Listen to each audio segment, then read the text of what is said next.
let's just go quickly over this thing. They have a park in Charlottesville. This is not Charlotte, North Carolina. This is Charlottesville, Virginia, which has that beautiful, that's where UVA is, and it's a beautiful city. I've been there.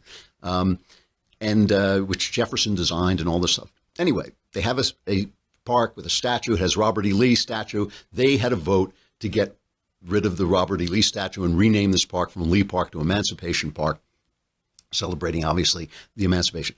Personally, I'm always against removing this kind of Soviet idea that you remove the past if you don't like it, but it's their town. It's not our town. That if we're conservatives, we believe in federalism. We believe all the power should be concentrated on the individual and then locally and then the state, and only in the last necessity should it go up to Washington. It's their town. If they want to do this, that's up to them. These guys came in from out of town to start trouble. They showed up loaded for bear. They showed up armed. They showed up with helmets. They showed up with weapons. And the left came out to protest them. Now, the left, another problem for us on the right is that the good folks, the religious folks who are just saying, love your neighbor, we reject white supremacy, never mind our politics, whatever they are, they're also standing with the Antifa guys. And the Antifa guys are fascists. They are fascists.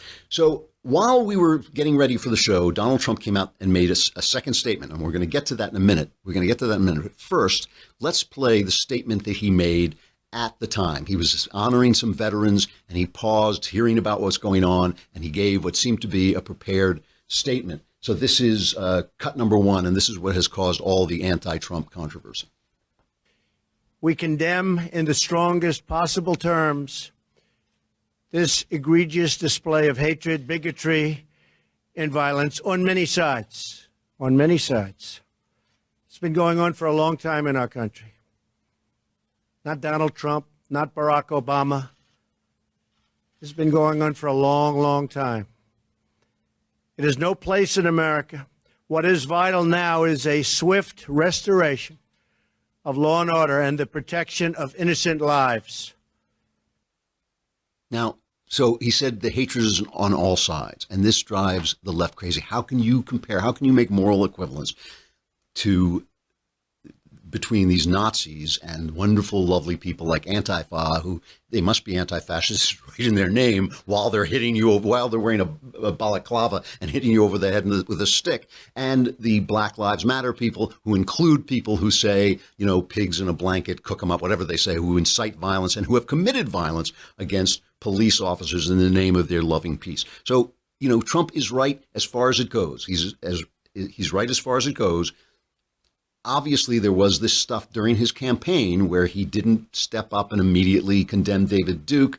People felt it wasn't dog whistles. They just felt he was being too soft on it. So they go nuts. And I just want to play. I want to remind you. Well, let me do this in order. All right. First, here's Peter Alexander. What is he? I can't remember. CBS, I think. I think he's CBS, but NBC. Sorry, NBC News. Right.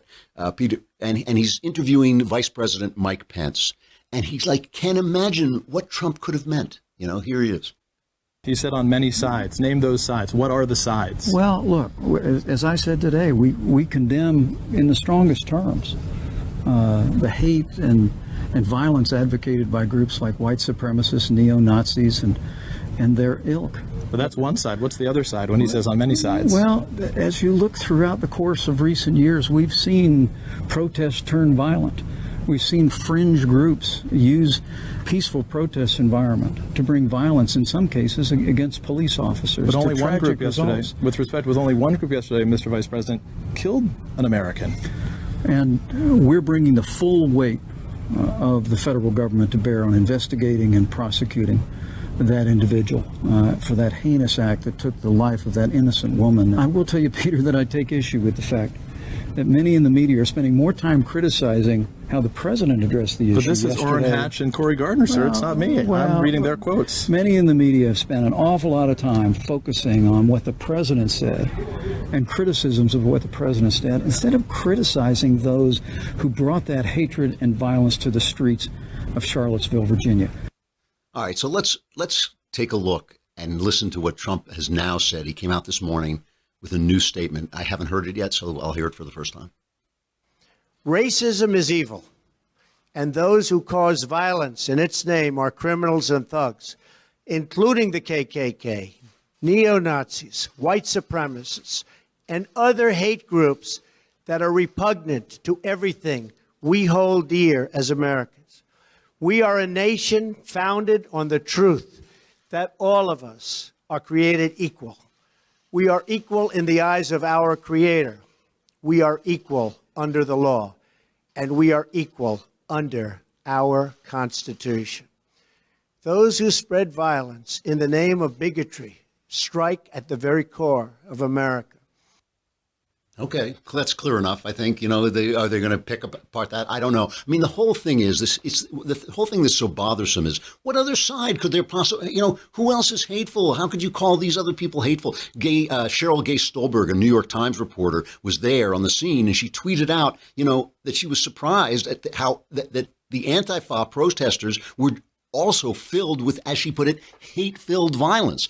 And the Twitterverse just piled on top of her until, of course, like all leftists, she apologized, the Stalinist show trials, and she apologized for what she said. But it's just true. And let us not forget our former president, while we're picking on Donald Trump, every word that comes out of his mouth has to be, turned against him and made into a big thing. But while we're picking on him, let us not forget our former president and how he reacted when a Muslim shouting Allahu Akbar opened fire in Fort Hood in 2009 and killed 13 people. Let's hear how the powerful statement against Islamist terrorism that came out of that president. I want to begin by offering an update on the tragedy that took place yesterday at Fort Hood.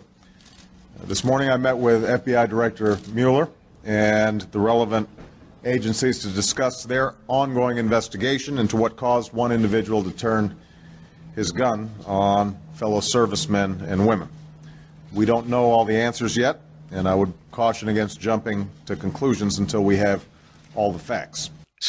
So how would it have been? I mean, just transpose that. How would it have been if Donald Trump had gotten up and said, let's not rush to judgment. Let's not rush to judgment on who is to blame here until we have all the facts. And by the way, just to finish this thought, remember when the cop started bothering the black Harvard professor in Cambridge?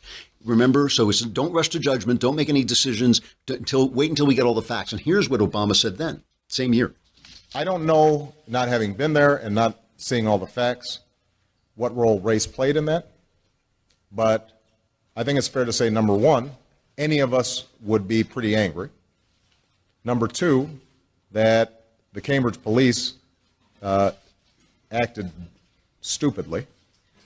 So all I'm saying is, Trump has made some mistakes about this. If I were in his shoes, what I would have said is there's hatred on all sides, but some of these guys who support me have to know that they're not helping me or my administration. My administration does not support this. I'm not the friend of these philosophies. If you want to make America great again, because let's look, America has had greater days than it's having right now. And during those days, there were injustices that need to be put away. We want a new greatness. We want a greatness that doesn't have that stuff. There's nothing wrong with Trump saying that. And there's nothing that would hurt his efforts and his agenda for him to come out and say, look, there's about 10 of these guys in the country. There are not that many of them. Even here, they do a lot of work. These right-wing fascists do a lot of work to make themselves seem like there are more of them than there are. There aren't that many of them. They didn't put Donald Trump over the top. They're not the reason he won the election. He can obviously just say, look, if you actually favor my administration, you have to not be this guy. Put it away. The guy who really bugged me of all of these people was Michael Signer, the mayor of Charlottesville. And of course, I feel for him. It's a horrible thing to happen to his city. But he basically laid this directly at Trump's door. Let's listen to this. Well, look at the campaign he ran. I mean, look at the intentional courting, both on the one hand of all these white supremacist, white nationalist group like that, anti-Semitic groups, and then look on the other hand, the repeated failure to step up, condemn, denounce, silence, put to bed all those different efforts, just like we saw yesterday. I mean, this is not hard. There's two words that need to be said over and over again: domestic terrorism and white supremacy. That is exactly what we saw on display this weekend, and we just aren't seeing leadership from the White House. we certainly are going to see leadership from cities like Charlottesville, from mayors, from leaders all around the country, left and right, Republicans and Democrats. If there's an issue that can unite this country, that this can be a turning point for this democracy. I think it just happened right now this weekend in Charlottesville. You know, to be honest, it doesn't matter much to me whether he's already on the sidelines, I think, of so many issues, but the country is going to move ahead. This will be a turning point for the country to overcome this stuff, just like we've overcome these challenges in our past. And I think it's happening right now as we speak. And by the way, again, I know when you hear that and you think domestic terrorism, white supremacism, how come these guys aren't as fast? He's a Democrat. Why aren't they as quick to say domestic terrorism, Islamist fundamentalism? Why was Trump controversial when he did say that?